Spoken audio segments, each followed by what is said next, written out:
I call the member for Durack.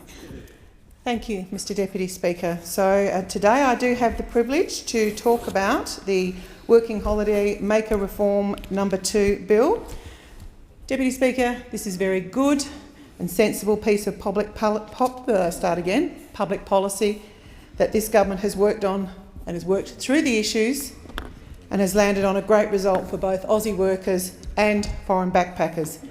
Deputy Speaker, this government has consulted with farmers, including the NFF, with its own regional members, like myself, who are very in touch with their regional areas, and with all the other key stakeholders around, and we have settled on what is a sensible rate of 15%. This is something that I, together with my other regional Liberal colleagues, like the member for Barker, the member for Forrest, the member for O'Connor, the member for Canning, have been fighting for.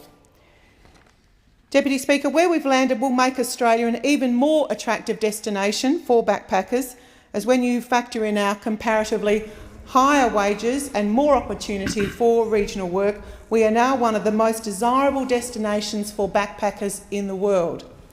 When compared with our direct competitors for working holiday makers, we really do come out on top if we compare ourselves to New Zealand and also to Canada.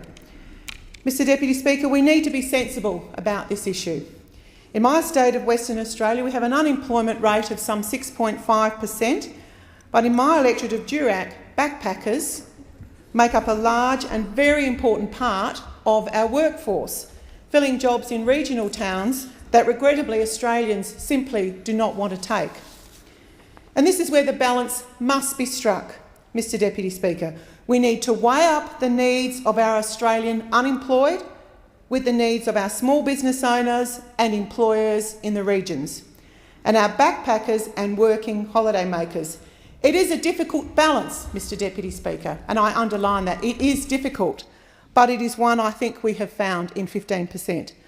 But the members opposite, Deputy Speaker, have shown absolutely no spine on this matter. Just this morning they were saying that they seek to amend the ABCC legislation to protect Australian workers. Yes, to protect Australian workers.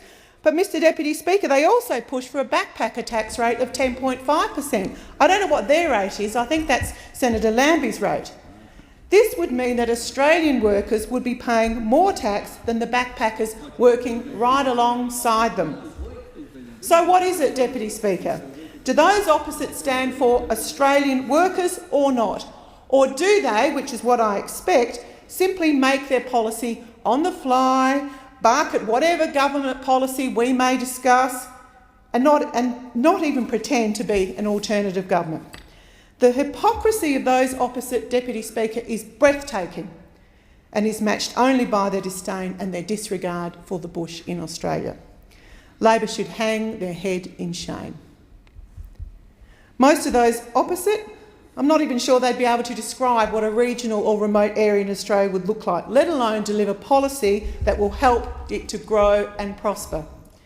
The Turnbull government is capable and confident in its reforms for working holiday makers, which will balance the needs of Australian workers, what we care about. I thought those opposite cared deeply about the Australian workers, with the needs of employers and the needs of backpackers. This legislation, Mr Deputy Speaker, is of immense importance in my electorate of Durack. With a large seasonal workforce right throughout the 5 regions of mid and northwestern Australia, I doubt that there are many other electorates in Australia that rely on such a diverse backpacker workforce as much as those in my electorate of Durack.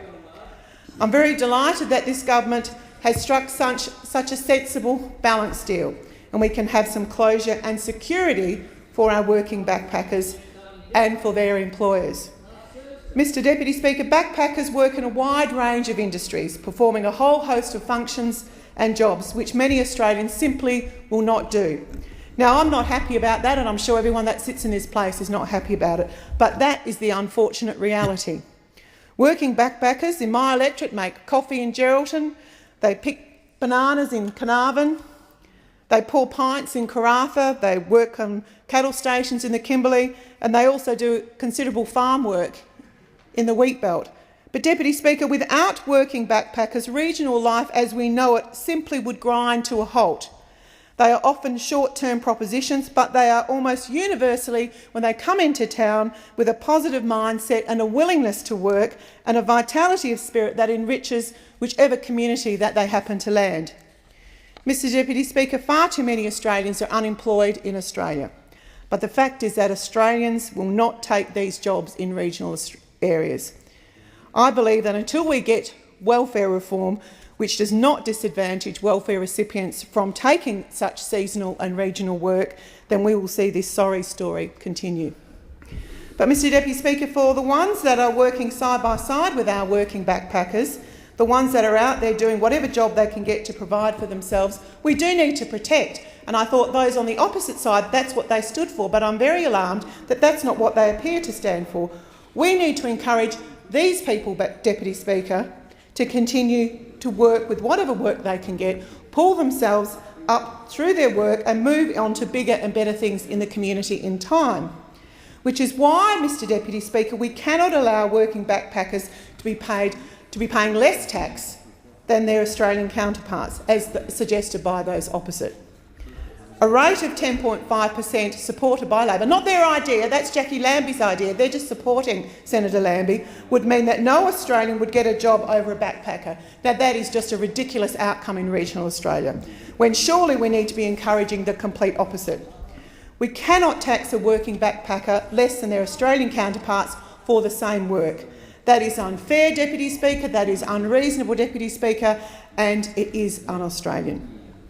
I'm particularly proud that we've also introduced a $10 million global youth campaign to encourage young people to come live and work in Australia.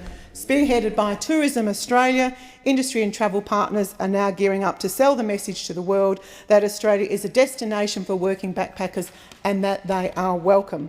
This, of course, is a fantastic result for regional Australia, Deputy Speaker, and this is a great outcome for the Turnbull government. Mr Deputy Speaker, I commend this bill to the House.